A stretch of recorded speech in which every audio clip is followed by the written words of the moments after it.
Hello, a very good morning to all of you. Welcome to my channel NG Medicals.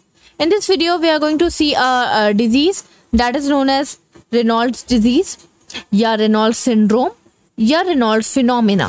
Okay so ये एक तरह की disease है. Most of the people में आपने देखा होगा कि बहुत सारे लोग ऐसे होते हैं जो कि कोल्ड से जब एक्सपोज होते हैं या ठंड के मौसम में, दिसंबर जनवरी के मौसम में क्या होता है कि उनकी जो फिंगर्स होती हैं वो क्लब होने लगती हैं, स्वेलिंग आने लगती है, या पैरों की जो फीट हैं जो इनके पैर है ना, जो फिंगर्स हैं पैरों की, वो भी क्या हो जाती हैं, स्वेल होने लगती हैं, ब्लू होने लगती हैं, या येलो कलर की होने लगती हैं, या रेड कलर की होने लगती हैं विथ स्वेलिंग. ठीक है, स्वेलिंग होने लगती है.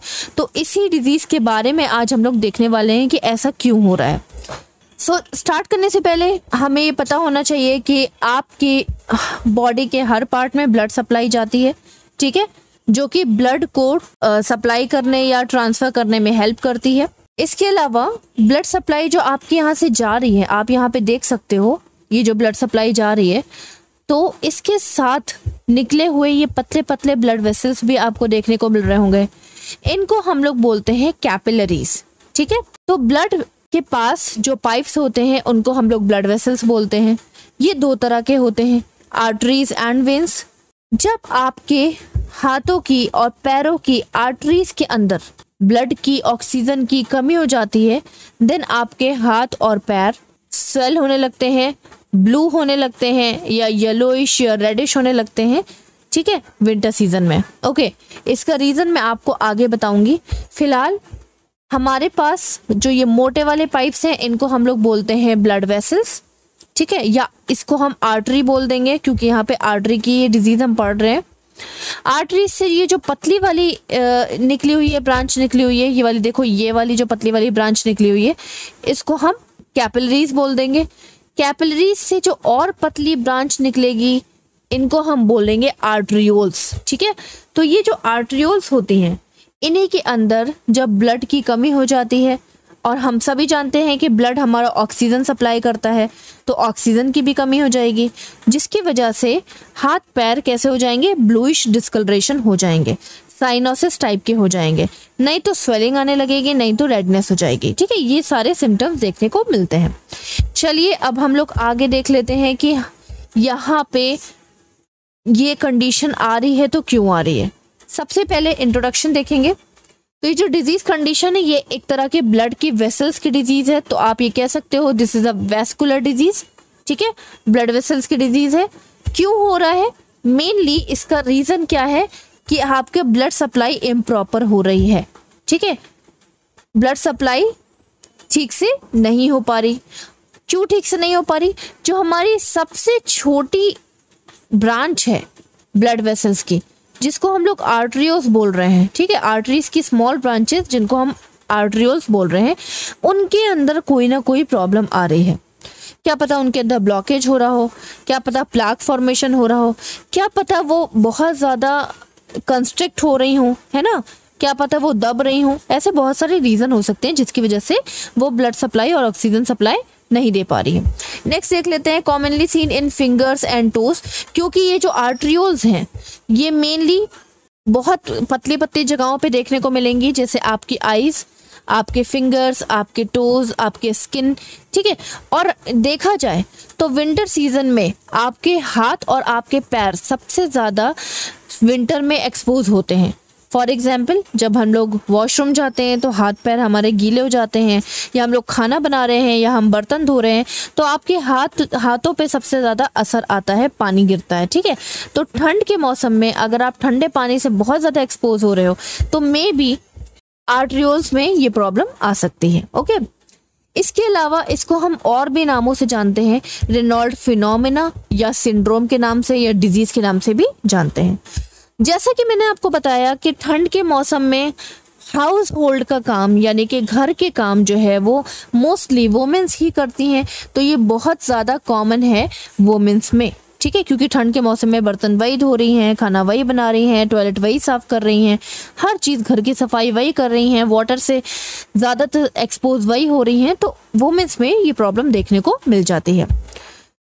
क्या ट्रिगर कर रहा है ये आर्ट्रियोल्स जो हैं, पतली पतली जो आपकी ब्रांचेस हैं ब्लड वेसल्स की, ऑलरेडी ये बहुत ज़्यादा पतली होती हैं, और जैसे ही ये ठंड के मौसम में एक्सपोज होती हैं तो ये और ज़्यादा कंस्ट्रिक्ट हो जाती हैं, और ज़्यादा पतली हो जाती हैं, सिकुड़ जाती हैं, और सिकुड़ने की वजह से ऑक्सीजन और ब्लड सप्लाई ठीक से नहीं मिलती। देखा जाए तो ये दो तरह के हो सकते हैं, प्राइमरी और सेकेंडरी। देखो, प्राइमरी मीन्स होता है डायरेक्ट। अगर डायरेक्ट किसी रीज़न की वजह से ये आपके आर्टरियोल सिकुड़ रही हैं, दैट इज़ प्राइमरी, और किसी डिजीज कंडीशन की वजह से सिकुड़ रही हैं, दैट इज़ सेकेंडरी। चलिए आगे डेफिनेशन देख लेते हैं। आई थिंक आपको सुपरफिशियली कुछ ना कुछ क्लियर तो हुआ ही होगा। नेक्स्ट देख लीजिए definition. So it is a disorder of the blood vessels. तो ब्लड की सप्लाई में ही प्रॉब्लम आ रही है, ब्लड की वेसल्स में आ रही होगी ऑब्वियसली, तो ब्लड वेसल का डिसऑर्डर है। ठीक है, मोस्टली आपको फिंगर्स और टोज में देखने को मिलेगा, क्योंकि सबसे ज़्यादा यही ठंड में एक्सपोज हो रही है, बाकी आप अपने आप को कवर करके रखते हो। Causes the blood vessels to narrow after exposure to the cold. ठीक है, तो ब्लड वेसल्स जब अपने आप को कंस्ट्रिक्ट यानी कि पतला कर लेंगी, तो उसके अंदर का ब्लड और ऑक्सीजन सप्लाई भी कम जाएगा, और कम जाएगा तो ये कंडीशन आपको देखने को मिलेगी। नेक्स्ट देख लेते हैं, इसके अलावा दूसरी डेफिनेशन देख लो। सीक्वेंस या sequential colour changes into the digits due to the arteries vasoconstriction participated by cold, stress and decrease in a temperature and vibrations। तो सिंपली इन्होंने बताया हुआ है कि एक सीक्वेंशियल कलर चेंजेस हो रहा है। फॉर एग्जाम्पल, जब आप ठंड से एक्सपोज हो रहे हो तो येलोइश भी हो सकता है, ठीक है, और रेडिश हो सकता है जब आपको इम्प्रॉपर ब्लड सप्लाई मिल रही है, और जब आपको बिल्कुल ही डिक्रीज ब्लड सप्लाई मिल रही है, बहुत ही कम ऑक्सीजन सप्लाई जा रही है, तो आपके हाथ पैर ब्लू हो जाएंगे। एक तरह का सीक्वेंस सेट है, पहले येलोइश दिखने को मिलेगा, फिर रेडिश आपको देखने को मिलेगा, और ब्लूइश तब देखने को मिलेगा जब आपके अंदर ब्लड सप्लाई की बहुत कमी हो जाएगी आपके हाथों और पैरों में। ठीक है, तो एक तरह का सीक्वेंस बना रही है। इसके अलावा आर्टरीज के वैसोकंस्ट्रिक्शन हो रहा है। ठीक, मैंने आपको पहले ही बता दिया कि आर्टरीज के अंदर ऑक्सीजन रिच ब्लड होता है, इसी वजह से यहाँ पे आर्टरीज की बात की जा रही है। ठीक है, तो आर्टरीज की अगर वेसल्स बहुत ज़्यादा नैरो पतली हो जाएंगी तो ये प्रॉब्लम आएगी। और ये हो क्यों रहा है? मेनली कोल्ड की वजह से हो रहा है, स्ट्रेस की वजह से हो रहा है। एक्चुअली कोल्ड का रीज़न तो मैंने आपको बता दिया। स्ट्रेस, जब आपका स्ट्रेस हार्मोन बहुत ज़्यादा इंक्रीज हो जाता है तो आपके ब्लड वेसल जो है वो अपना साइज जो है छोटा कर लेती है, पतला कर लेती है। स्ट्रेस हार्मोन उनको नैरो कर देता है, इस वजह से हो रहा है, जिसकी वजह से टेम्परेचर भी डिक्रीज हो रहा है, आपके हाथ पैर ठंडे हो जाएंगे और वाइब्रेशन जैसा फील होगा। ठीक है, इंसिडेंस रेट देखो, अगर 3 to 5% of the general population, 3 से 5% ऐसे केस आपको देखने को मिलते हैं, और ज़्यादातर वुमेन में देखने को मिलता है, ये मैं आपको ऑलरेडी बता चुकी हूँ। तो जैसा कि मैंने आपको बताया कि दो तरह के होते हैं, प्राइमरी एंड सेकेंडरी। तो प्राइमरी मोस्ट कॉमन है, सेकेंडरी लेस कॉमन है। Most common women under 30 year of the age. ठीक, ऐसा रिसर्च के थ्रू पता चला है कि 30 साल से कम की जो वुमेन्स होती हैं उसमें ये सिम्टम्स देखने को मिलते हैं, और 40 ईयर से ज़्यादा एज वाली वुमेन्स जो है वो सेकेंडरी रेनॉइड डिजीज़ की शिकार होती हैं। क्यों? क्योंकि आफ्टर 40 ईयर्स आपकी इम्यूनिटी कम होने लगती है। क्या पता आपको कोई डिजीज़ कंडीशन हुई हो जिसकी वजह से आपकी ब्लड वेसल्स कंस्ट्रिक्ट हो गई हो, पतली हो गई हो, और ये कंडीशन आ गई हो। ठीक है, इसके अलावा माइल्ड सिंड्रोम्स या माइल्ड सिम्टम्स देखने को मिलेंगे, क्योंकि ये डायरेक्ट हो रहा है ना, कोई डिजीज़ की वजह से नहीं हो रहा है, तो इसके जो सिम्टम्स होंगे वो आपको हल्के फुल्के माइल्ड देखने को मिलेंगे, सिर्फ स्वेलिंग, पेन, ये सब। सीवियर सिम्टम इसमें देखने को मिलेंगे, क्यों? क्योंकि डिजीज़ कंडीशन के बाद ये प्रॉब्लम आई है, तो डिजीज़ कंडीशन की वजह से इम्यूनिटी कम हो गई होगी, और साथ ही साथ ये वाली प्रॉब्लम भी आएगी, तो सीवियर सिम्टम्स देखने को मिलेंगे। अननोन कॉज है इसका, अभी तक इसका कॉज रिसर्च के थ्रू पता नहीं चला है। इसका कॉज सिंपली कोई मेडिकल कंडीशन होगी, है ना। इसके लिए ट्रीटमेंट की ज़रूरत नहीं होती है, थोड़ा सा आप अपने आप को प्रोटेक्ट करके रखोगे, अपने हाथ पैरों को कवर करके रखोगे, पानी से बचाओगे, ठीक है, इट्स ओके। इसमें रिक्वायर्ड होता है ट्रीटमेंट का, क्यों? क्योंकि डिजीज़ कंडीशन को ठीक करोगे तो ये वाली प्रॉब्लम भी धीरे धीरे ठीक होगी, तो आपको इसमें ट्रीटमेंट की नीड पड़ती है। इसके अलावा कौन अफेक्ट, सेक्स में फीमेल अफेक्टेड हो रही है, एज वाला मैंने आपको बता ही दिया है कि 30 से कम वाली एज। क्लाइमेट, विंटर सीजन में हो सकता है, फैमिली हिस्ट्री की वजह से ये हो रहा हो, ठीक है, ये सारे इसके रिस्क फैक्टर्स हैं। लेकिन आपका ये जो है सेकेंडरी वाला, ये ऑलमोस्ट डिजीज कंडीशन की वजह से कहीं ना कहीं आपको देखने को मिल रहा है। ये ऐसा ऑक्यूपेशन जैसे कि बर्फ में काम करते हो आप, ठीक है, ऐसा आपका ऑक्यूपेशन, या तो आप जो है नैनीताल में रहते हो, आपका मतलब ऐसे कोल्ड प्लेस में, अलास्का में रहते हो, अलोहा में रहते हो, ऐसी बहुत सारी जगहें हैं जो कि जहाँ पे सिर्फ और सिर्फ आप कोल्ड से एक्सपोज हो रहे हो, देन ये प्रॉब्लम आ सकती है। इसके अलावा कुछ केमिकल्स हो सकते हैं, जैसे विनाइल एक तरह का केमिकल होता है, ठीक है। ऐसे बहुत सारी इंक आती हैं, विनाइल इंक्स आती हैं, केमिकल्स आते हैं जो कि आपके ब्लड वेसल्स को हार्म करती हैं, कंस्ट्रिक्ट करती हैं, पतला करती हैं, ठीक है, नैरो करती हैं, जिसकी वजह से ये डिजीज हो सकती है। चलिए आगे देख लेते हैं। आई थिंक आपको ये क्लियर हुआ होगा। कॉजेस की अगर बात करें तो देखो, मैं आपको हर बार बताती हूँ कि जो लोग अल्कोहल या स्मोकिंग या टोबैको लेते हैं, उनके साथ ये प्रॉब्लम आती है कि उनकी ब्लड वेसल्स जो कि समय आने पर अपने आप का साइज बढ़ाती भी हैं और घटाती भी हैं, ठीक है। तो साइज बढ़ाने घटाने की कैपेबिलिटी कम हो जाती है। जिस एरिया में ब्लड की ज़्यादा ज़रूरत पड़ती है, आपकी ब्लड वेसल्स चौड़ी हो जाती हैं, और जब कम की पड़ती है तो आपकी ब्लड वेसल्स इस तरह से पतली हो जाती हैं, ठीक है। इस तरह से ये ब्लड वेसल्स अपने आप को चौड़ा और पतला करती रहती हैं। वैसो कंस्ट्रिक्शन और डायलेशन होता रहता है, ठीक है। जब आप स्मोक करते हो, अल्कोहल लेते हो, टोबैको लेते हो, ये सब क्या करती हैं, ये जो ब्लड वेसल्स की चौड़ान और अपने आप को कम करने की जो कैपेबिलिटी है उसको डिक्रीज कर देती हैं और आपके ब्लड वेसल्स को नैरो कर देती हैं। इसके अलावा वेसल्स स्पाज्म हो सकता है, वेसल्स ऑटोमेटिकली छोटी नैरो हो सकती हैं किसी भी डिजीज कंडीशन की वजह से, या कार्पल टनल सिंड्रोम आपको हो सकता है। ये एक तरह की मेडिकल कंडीशन है जिसमें नर्व जो होती है, यहाँ पे ये देखो, ये कार्पल नर्व है, कार्पल्स में आपके एक नर्व होती है, वो अपने आप को दबा देती है, कंप्रेस हो जाती है, ठीक है। कंप्रेस होने की वजह से क्या होता है कि ये ब्लड सप्लाई यहीं से आना कम हो जाती है। जब यहाँ से ही ब्लड सप्लाई आना कम हो जाएगी तो आपके हाथों में ठीक से ब्लड सप्लाई नहीं पहुंच पाएगी और आपको रेनॉल्ड डिजीज हो जाएगी। या तो कोई आर्टरीज की डिजीज हो सकती है, फॉर एग्जांपल आर्टरीज में ब्लॉकेज हो सकता है ना, ऑब्स्ट्रक्शन हो सकता है, प्लाग बन सकता है, सॉरी प्लेग नहीं, प्लाग बन सकता है। ये सारी कंडीशन की वजह से, ऑब्स्ट्रक्शन की वजह से ब्लड सप्लाई इंटरप्ट हो सकती है। कनेक्टिव टिश्यू की कोई डिजीज हो सकती है, आपके हो सकता है कि आपकी पूरी बॉडी कनेक्टिव टिश्यूज से मिलके बनी हुई है, ठीक है, एपिथेलियल टिश्यूज, इन सारी चीज़ों से मिलके बनी हुई है।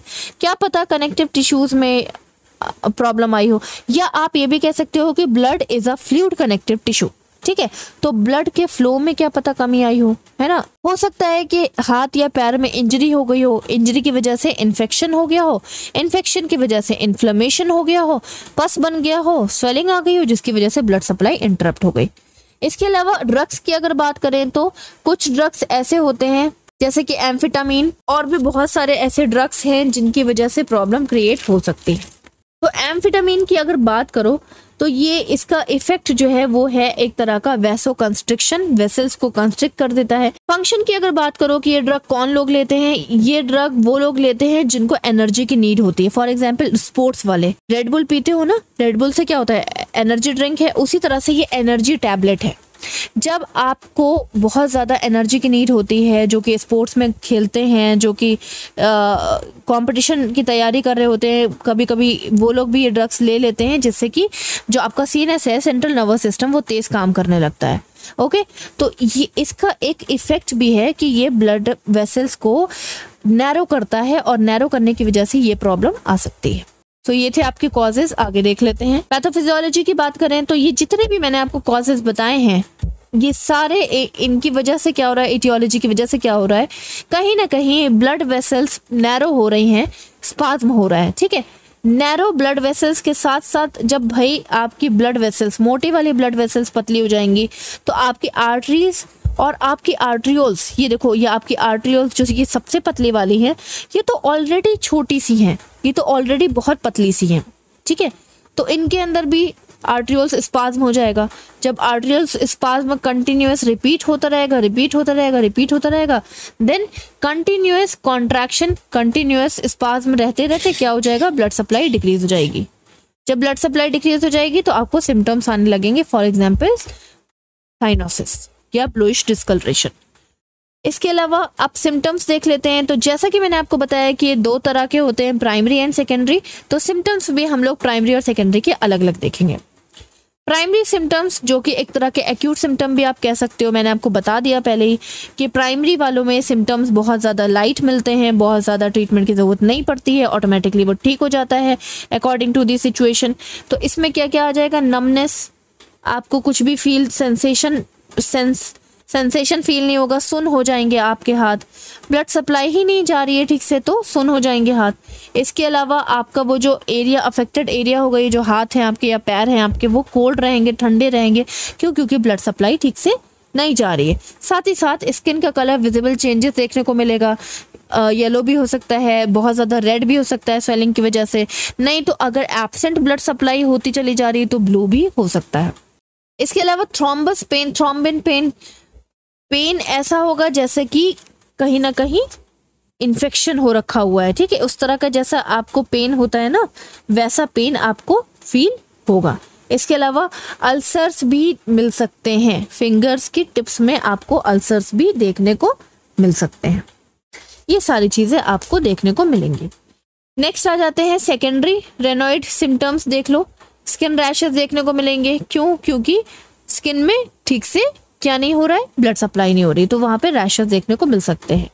आर्थराइटिस लाइक सिम्टम्स देखने को मिलेंगे, यानी कि जॉइंट्स पेन, और ये आपके फिंगर्स में जितने भी जॉइंट्स हैं वहां पर भी आपको पेन देखने को मिलेगा, फील करने को मिलेगा। इसके अलावा स्किन हार्ड हो जाएगी, स्किन की इंटीग्रिटी गिर जाएगी, है ना, जिसकी वजह से स्किन की जो कंडीशन है वो कैसे हो जाएगी, वो हार्श हो जाएगी, टाइट हो जाएगी। ठीक, नेक्स्ट देख लेते हैं डायग्नोस्टिक इवैल्यूएशन। कैसे पता करेंगे हम कि ये वाली डिजीज हो रखी हुई है? सबसे पहले हिस्ट्री कलेक्शन करोगे। हिस्ट्री कलेक्शन में आप प्रीवियस हिस्ट्री पूछ लोगे कि हाँ कहीं ऐसा तो नहीं कि इससे पहले कोई आपको क्रोनिक डिजीज हुई हो, या आप अल्कोहल तो नहीं लेते हो, कहीं ऐसा तो नहीं आप स्मोक या टोबैको तो नहीं यूज़ करते हो, या आप कोई CNS को स्टिमुलेट करने की टैबलेट तो नहीं ले रहे हो, जॉइंट डिजीज तो नहीं है, या आर्थराइटिस तो नहीं है, इन्फेक्शन तो नहीं हुआ हो कहीं पर, या कोई ऑब्स्ट्रक्शन की, या कोई कह सकते हैं कि थ्रोम्बस अंदर फॉर्मेशन हुआ हो जिसकी आपकी ट्रीटमेंट चली हो। ये सारी चीज़ें आप पूछ सकते हो। नेक्स्ट आ जाओ फिजिकल एग्जामिनेशन में। तो सबसे पहले वाइटल्स चेक करोगे। टेम्परेचर आपको कैसा मिलेगा? इन्फेक्शन हो रखा हुआ है तो टेम्परेचर आपको इंक्रीज मिलेगा। हाथ को अगर टच करोगे तो टेम्परेचर इसका डिक्रीज मिलेगा। ठीक है, इन्फेक्शन हो रखा हुआ है तो पल्स आपको इंक्रीज मिलेगी। BP डिस्टर्ब मिल सकता है, ठीक, और रेस्पिरेशन में कोई प्रॉब्लम नहीं आएगी। नेक्स्ट आ जो हेड टू टो एग्जामिनेशन जब आप करोगे तो हेड में आपको कुछ नहीं मिलेगा, फेस में आपको डलनेस, पेलनेस, एंजाइटी, डरा हुआ होगा पेशेंट। क्यों? क्योंकि उसको प्रॉब्लम हो रही है। इसके अलावा ईयर में देख लोगे तो कहीं आपको शायद ईयर्स में भी स्किन चेंजेस देखने को मिल सकते हैं। ईयर्स के पिन्नास में, यानी कि जहाँ पे टीचर आपका कान पकड़ के खींचती है वो है आपका ईयर पिन्ना, ठीक है, वहां पर भी चेंजेस देखने को मिल सकते हैं, क्योंकि वहां पर भी आपको आर्टरियोल्स, पतली पतली आर्टरियोल्स देखने को मिलेंगी। ठीक है, इसके अलावा फिंगर्स में और आपके टोज में अल्सर देखने को मिलेंगे। फिंगर्स और टोज के भी स्किन चेंजेस देखने को मिलेंगे, यहाँ पे आप देख सकते हो। ठीक है, यहाँ पे आपको स्किन चेंजेस देखने को आराम से मिल सकते हैं। नेक्स्ट आ जाते हैं कोल्ड स्टिमुलेशन टेस्ट। देखो, कोल्ड स्टिमुलेशन टेस्ट इस इमेज में आप आराम से देख सकते हो कि पानी में पैर डाला हुआ है। ठीक है, तो अफेक्टेड एरिया, पेशेंट को पूछ लोगे कि हर बार ठंड में कौन सा एरिया आपको स्वेल करता है। ठीक है, उस एरिया को आइस वाटर में डालोगे। ये देखो, बर्फ के पानी में इन्होंने डाल रखा हुआ है। कितनी देर तक डालोगे? केवल 5 मिनट तक। ठीक है, 10 डिग्री सेल्सियस का ये वाटर है। ठीक है, 10 डिग्री सेल्सियस है इसका टेम्परेचर। 5 मिनट तक डाल रखा हुआ है। और रिजल्ट में आपको क्या मिलेगा? रिजल्ट में अगर आपको स्किन चेंजेस या स्किन के कलर में चेंजेस देखने को मिलते हैं या स्वेलिंग देखने को मिलती है, इसका मतलब ये रिजल्ट पॉजिटिव है, और अगर नहीं तो इसका मतलब रिजल्ट नेगेटिव है। इसके अलावा सेकेंड है आपका नेल फोल्ड कैपिलरीज। ये भी एक तरह का डायग्नोस्टिक इवैल्यूएशन है। नेल फोल्ड कैपिलरीज देख लेते हैं कि ये क्या है। हम कह सकते हैं कि एक तरह का बेस्ट मेथड है to identify the microvascular abnormalities. ठीक है, तो यहाँ पे हम नेल फोल्ड कैपिलरीज में विजुअलाइजेशन ऑफ द नेल्स की कैपिलरीज देख लेते हैं। ठीक है, तो हमें इसके अंदर ब्लॉकेज देखने को मिल सकता है। ये एक तरह का डिजिटल प्रोसीजर है जिसमें हम लोग नेल्स की कैपिलरीज को हम मॉनिटर पे देखते हैं, ठीक है, बहुत बारीकी से देखते हैं और हमें इस तरह की ब्लॉकेज देखने को, यहाँ पे देख लो, इस तरह का ब्लॉकेज देखने को मिल सकता है। इसके अलावा डिजिटल आर्टरी प्रेशर टेस्ट कर लेंगे, ये एक तरह का ब्लड टेस्ट है, वो ये एक तरह का बीपी टेस्ट है, तो बीपी आप चेक कर लोगे। हो सकता है कि आर्टरीज में क्या हो, नैरोइंग हो, बड़ी वाली मोटी वाली आर्टरीज नैरो हो, जिसकी वजह से आपको क्या मिलेगा, बीपी आपको हाई मिल सकता है, ठीक है। अल्ट्रासोनोग्राफी करा सकते हो, अल्ट्रासोनोग्राफी में भी आपको सेम सारा विजुअलाइजेशन देखने को मिल जाएगा कि किस तरह से और कहाँ पे ब्लड की कैपिलरीज कहीं पर भी नैरो हुई हैं। इसके अलावा अगर बीपी बढ़ रहा है, सोचो डिजिटल आर्टरी प्रेशर आपने करा रखा हुआ है, अगर बीपी बढ़ रहा है, ठीक है, तो क्या होगा, कैपिलरीज रप्चर होने के चांसेस बढ़ जाएंगे। भाई कैपिलरीज तो पतली पतली होती है ना, अगर उसके अंदर हम ब्लड का फ्लो बहुत तेजी से बढ़ा देंगे तो वो क्या हो जाएंगी, रप्चर हो जाएंगी, ये भी हमें पता करना है। नेक्स्ट आ जाओ सीबीसी, ठीक है, ब्लड टेस्ट करा लोगे, ब्लड टेस्ट में कंप्लीट ब्लड काउंट करा लोगे, एचबी लेवल देख ही लेते हैं हम लोग, ब्लड ग्रुपिंग देख लेते हैं, ठीक है, ये सारी चीजें देख लेते हैं। अगर इन्फेक्शन हो रखा हुआ है तो आपके WBCs आपको इंक्रीज देखने को मिलेंगे। Auto antibody screening test next है, ठीक है, ये एक तरह का ब्लड टेस्ट होता है to detect the antibodies present into the blood, ठीक है। अगर एंटीबॉडीज प्रेजेंट हैं ब्लड के अंदर जो कि क्या कर रही हैं, अंदर इन्फेक्शन को किल कर रही हैं, तो जब आपके अंदर इन्फेक्शन किल होता है तो उस टाइम पे आपके नॉर्मल सेल्स और टिश्यूज भी किल हो रहे होते हैं, ठीक है, जिसकी वजह से क्या हो रहा होगा, मे बी आपके नॉर्मल सेल्स और टिश्यूज किल हो रहे हैं, उसकी वजह से नॉर्मल सेल्स की डेथ हो रही है, वहां पे थ्रोम्बस बन रहा है, सेल्स वहां पे इकट्ठा हो रहे हैं, डेड सेल्स इकट्ठा हो रहे हैं, वहां पे ब्लॉकेज बना रहे हैं और ब्लॉकेज बनाने की वजह से ऑक्सीजन की कमी हो रही है। नेक्स्ट देख लेते हैं थायराइड फंक्शन टेस्ट। तो थायराइड फंक्शन टेस्ट करा लोगे, कभी कदा थायराइड एबनॉर्मेलिटीज की वजह से क्या होता है कि हमारी जो ब्लड सप्लाई है वो प्रॉपर नहीं हो पाती, that is thyroid function test. ये भी करा करके आप टेस्ट कर लोगे कि कहीं पर एबनॉर्मेलिटी देखने को मिल रही है या नहीं। इसके अलावा नेक्स्ट है आपका मेडिकल मैनेजमेंट पे आ जाते हैं। तो मेडिकल मैनेजमेंट में देख लीजिए, ठीक, avoiding the particular stimuli. Avoiding the particular stimuli का मतलब वो सारी चीजें हैं जो कि ये डिजीज कॉज करने के पीछे एक तरह का रिस्क फैक्टर या कॉज बना रही है। फॉर एग्जांपल कोल्ड से आपको बचना है, ठंडे मौसम में आपको ज़्यादा एक्सपोज नहीं होना है। अगर आपको इस तरह के सिम्टम आते भी हैं तो अपने हाथों और पैरों को प्रॉपर कवर करके रखना है। इसके अलावा अगर आप बीपी आपका बढ़ता है तो आप टोबैको, अल्कोहल, स्मोकिंग, ये सारी चीज़ें छोड़ दें तो मच बेटर होगा। CNS स्टिमुलेटर्स आप ना लो क्योंकि उससे वैसो कंस्ट्रिक्शन होता है, ये सारी चीज़ें छोड़ने पे आपको हेल्प मिलेगी। इसके अलावा कैल्शियम चैनल ब्लॉकर्स जो कि बीपी को कंट्रोल करने में हेल्प करते हैं। अगर आप बीपी पेशेंट हैं तो आप निफिडिपिन टाइप के ड्रग्स ले सकते हैं, ठीक है। mg इनकी दी हुई है 30 से 120 mg, बट ये डिपेंड करता है किस टाइप का पेशेंट है और कितना बीपी बढ़ रहा है, तो ये डॉक्टर्स डिसाइड करते हैं। वंस अ डे आप डेली ले सकते हो, ठीक है, दिन में एक बार आप इस दवा को ले सकते हो जो कि आपका बीपी कंट्रोल करने में हेल्प करेगी। तो बीपी कंट्रोल हो जाएगा तो आपकी ब्लड वेसल्स की जो कैपिलरीज हैं वो रप्चर नहीं होंगी तो सही से ऑक्सीजन सप्लाई हर ऑर्गन में जाएगा ही जाएगा। टॉपिकल नाइट्रोग्लिसरीन आप यूज कर सकते हो, ये हेल्प करती हैं वेसल्स को डायलेट करने में, ठीक, तो ये बहुत ज़्यादा इफेक्टिव होते हैं ये सारी चीज़ें, जिससे आपको हेल्प मिल जाएगी। नेक्स्ट आ जाते हैं सिम्फेथेक्टमी। ये एक तरह का सर्जिकल प्रोसीजर है, यहाँ पे हम उसी एरिया को कट करके थ्रोम्बस को निकाल देते हैं जिस एरिया में ब्लॉकेज हो रखा हुआ है, ठीक है। एम्पुटेशन एक तरह का ब्रॉड प्रोसीजर है जिसमें हम पूरे एरिया को नहीं, पूरे उस पार्ट को ही कट कर देते हैं जो कि अफेक्टेड है। अब यहाँ पे आप देख सकते हो कि इस पेशेंट की ये जो फिंगर है ये कट है, क्यों? क्योंकि मे बी इस पूरे एरिया में साइनोसिस हुआ होगा, इस पूरे एरिया में ब्लड सप्लाई पूरी तरह से इनकम्प्लीट हो गई होगी, है ना, इंटरप्ट हो गई होगी। अब क्या कर सकता है इंसान, जब इसमें ब्लड सप्लाई नहीं है, बिल्कुल भी ब्लड सप्लाई नहीं हो और इसमें रिकवरी नहीं हो सकती है, तो इस एरिया को पूरा कट करना पड़ेगा, अदरवाइज ये पूरी फिंगर इसकी खराब हो जाएगी, ठीक है। तो दोनों में डिफरेंस देख लीजिए, एक है सिम्फेथेक्टमी, इसमें हमने सिंपली, टमी मीन्स होता है रिमूवल, ठीक है। इसमें हमने सिर्फ थ्रोम्बस को रिमूव किया है, जहाँ पे ब्लॉकेज हो रखा हुआ है उसको केवल रिमूव किया है। और दूसरा है एम्प्यूटेशन, जिसमें हमने पूरी फिंगर को या जितना भी अफेक्टेड एरिया है उसको ही पूरा रिमूव कर दिया है। ये था आपका सर्जिकल मैनेजमेंट। मेडिकल मैनेजमेंट बहुत सिंपल है, मैंने आपको दिखाई दिया। नर्सिंग मैनेजमेंट की अगर बात करें तो एजुकेट करना है पेशेंट को कि वो अपनी हेल्दी डाइट ले। हेल्दी डाइट से आपको सेकेंडरी रेनॉल्ड डिजीज से आपको प्रिवेंशन मिल सकता है, ठीक है। तो जैसे कि स्मोकिंग छोड़ सकता है, अल्कोहल छोड़ सकता है, टोबैको छोड़ सकता है, बैलेंस डाइट ले सकता है, इस तरह की बैलेंस डाइट आप ले सकते हो। फास्ट फूड खाना छोड़ दो क्योंकि ये बीपी बढ़ाने में हेल्प करती हैं, ठीक है। इसके अलावा ये आपके बॉडी में फैट को भी इंक्रीज करती हैं। इसके अलावा प्रॉपर एक्सरसाइज करिए जिससे कि आपका ब्लड सर्कुलेशन अच्छा रहे। नर्सेज को प्रॉपर टाइमली वाइटल साइंस लेते रहना चाहिए जिससे कि पेशेंट की जनरल कंडीशन में की इंफॉर्मेशन टाइमली मिलती रहे। अर्ली इन्वेस्टिगेशन इंपॉर्टेंट है। अगर आपको स्टार्टिंग में ये प्रॉब्लम आ रही है तो आप तुरंत ही डॉक्टर को दिखाइए। ये नहीं कि आप सोचेंगे ठीक है विंटर तक हम झेल लेंगे उसके बाद तो नॉर्मल हो जाएगा।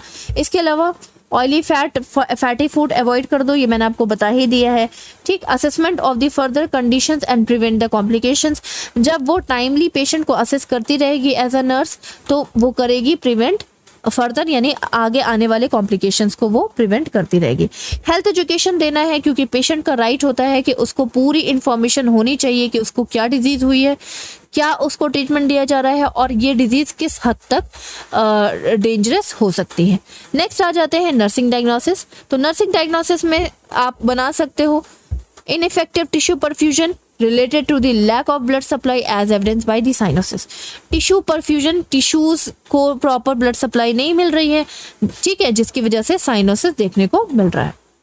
Hyperthermia related to the ulceration, fever आ रहा है, अल्सर्स हो रहे हैं, इन्फेक्शन हो रहा है जिसकी वजह से फीवर आ रहा है, ठीक है। क्या एविडेंस है इसका? उनका टेम्परेचर बढ़ रहा है बॉडी का। इसके अलावा अब अल्सर्स हैं तो पेन भी होगा। नेक्स्ट बना लो acute pain related to the ulceration as evidence by, कैसे पता चला? पेशेंट के फेशियल एक्सप्रेशन से, ठीक है, या तो पेन स्केल से, ठीक है।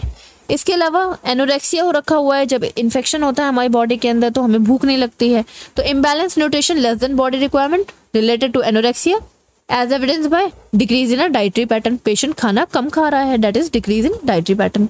इसके अलावा पेशेंट जब खाना कम खाएगा तो वो वीक फील करेगा, तो activity intolerance related to the joints pain, ठीक, as evidence by decrease in daily activity. इसके अलावा बना लो जब उसको अल्सर्स हो रहा है, इतना ज्यादा पेन हो रहा है तो वो सो नहीं पाएगा। Disturb sleeping pattern related to the thrombin pain, pain हो रहा है उसके हाथों में, as evidence by awaking of the patient at night, रात में पेशेंट जाग रहा है, awaking of the patient at night. फिर पेशेंट को जब इतनी प्रॉब्लम है, अल्सर्स निकल रहे हैं, ठीक है, तो उसको एंजाइटी तो होगी। Anxiety related to the disease condition, कैसे पता चला? क्योंकि वो घबराया हुआ है, उसके फेस से दिख रहा है, as evidence by facial expression. Next है, अब जब पेशेंट की पूरी ब्लड सप्लाई रुक गई है तो हो सकता है उसका हाथ काटना पड़े या उसकी फिंगर काटनी पड़े, तो उसको क्या हो रहा है? Disturb coping pattern. क्या पता उसका हाथ कट चुका है तो वो कोप अप नहीं कर पा रहा है। Disturb coping pattern related to the decrease in health status, उसके हेल्थ स्टेटस अच्छा होने के बजाय बुरा हो रहा है, डिक्रीज हो रहा है, as evidence by depressive mood, patient बहुत ज़्यादा डिप्रेसिव है, बहुत डरा हुआ है, डिप्रेसिव होता चला जा रहा है। अब सिंपल सी चीज़ है, जब उसकी उंगली या हाथ कट जाएगा या पैर कट जाएगा तो वो सेल्फ केयर डेफिसिट हो जाएगी उसको। Self care deficit related to the ulceration या एम्प्यूटेशन, ठीक है, आप कुछ भी डाल सकते हो, as evidence by skin changes या डिक्रीज इन नॉर्मल एक्टिविटीज। इसके अलावा knowledge deficit related to the hospitalisation treatment as evidence by questioning technique of the patient. ये सारे आपके नर्सिंग डायग्नोसिस हो गई, ठीक है। नेक्स्ट आ जाओ प्रिवेंशन में कैसे प्रिवेंट कर सकते हो। तो अर्ली डिटेक्शन करना बहुत इंपॉर्टेंट है। थोड़ा सा भी आपको सिम्टम आते हैं तो तुरंत ही जाओ डॉक्टर के पास दिखवाओ। और मैं तो बोलती हूँ कि हर 6 महीने में आपको होल बॉडी चेकअप कराना ही चाहिए, जिससे आपको कोई भी डिजीज हो रही हो तो पता चल जाए। इसके अलावा लाइफस्टाइल चेंजेस कर लो, अपने बीपी बढ़ता है तो उस हिसाब से चेंजेस कर लो अपने लाइफस्टाइल। स्मोकिंग वगैरह छोड़ दो यार, जीना है ना। इसके अलावा रेगुलर चेकअप करवाना है, जैसा कि मैंने आपको बताया हर 6 महीने में करवा सकते हो। और प्रिवेंट करो अपने आप को, बचाओ अपने आप को। ये मत सोचो कि 2 महीने की 3 महीने की ठंड है तो कोई बात नहीं, नो, कोई बात नहीं, ये आगे चल के आपको प्रॉब्लमेटिक सिचुएशन में डाल सकती है। स्ट्रेस को कंट्रोल करो, बहुत ज़्यादा स्ट्रेस नहीं लेना है, काम डाउन हो जाओ, डाइवर्जनल थेरेपी लो, ऐसे लोगों से बात करो जिनसे आप खुश रहते हो। कॉम्प्लिकेशंस तब आएंगे जब आप प्रिवेंशन को फॉलो नहीं करोगे, जब आप अपने आप की केयर नहीं करोगे। फॉर एग्जांपल इस्चीमिया हो जाएगा। इस्चीमिया मीन्स होता है आपकी ब्लड सप्लाई जब बिल्कुल ही कम हो जाती है, डिक्रीज हो जाती है, तो आपकी ऑक्सीजन सप्लाई बिल्कुल डिक्रीज हो जाती है, तो insufficient oxygen supply is known as ischaemia. ठीक है। गैंग्रीन हो सकता है जब आपके किसी ऑर्गन में ब्लड और ऑक्सीजन नहीं जाता है तो आपकी वो पार्ट सड़ जाता है, तो जब वो सड़ जाएगा तो उसको हम गैंग्रीन का नाम दे देंगे। एम्पुटेशन मीन्स काट देना। जब गैंग्रीन हो जाएगा तो जाहिर सी बात है आपको इसको काटना पड़ेगा, वरना गैंग्रीन बढ़ता चला जाएगा और आपकी पूरा हाथ काटना पड़ेगा। ठीक है। Further exposure to the cold. ठीक, हर बार ठंड का मौसम आता ही है तो आप उसको झेल नहीं पाओगे। इसके अलावा आप स्ट्रेस नहीं झेल पाओगे। क्यों? क्योंकि एक बार हाथ कट गया तो उस चीज़ का स्ट्रेस आपको ज़िंदगी भर रहेगा और आप उसे झेल नहीं पाओगे। So this is all about the Raynaud disease. If you are having any doubt please ask me in a comment box.